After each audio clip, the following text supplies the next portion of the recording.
Qabulimizga navbatdagi bemorimiz keldi. Shikoyatlari ko'krak qafasida og'riq, hansirash, nafas yetishmaslik hislari, yurak urib ketishi, bezovtalik.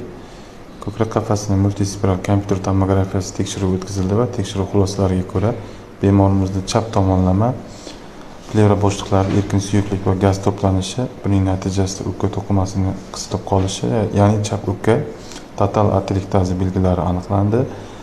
O'lchab ko'rilganda chap o'pkadagi suyuqlik miqdori 1500 ml atrofida va shuncha miqdordagi gaz aniqlandi.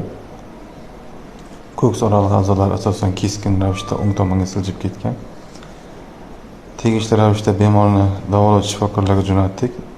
Davolash taktikasi asosan birinchi navbatda plevra bo'shlig'idagi suyuqlik va gazni punksiya qilish bo'ladi, keyin konservativ davolash muolajalari davom ettiriladi. Bemorimizga shifo tilaymiz. Sog'lig'ingizni ehtiyot qiling.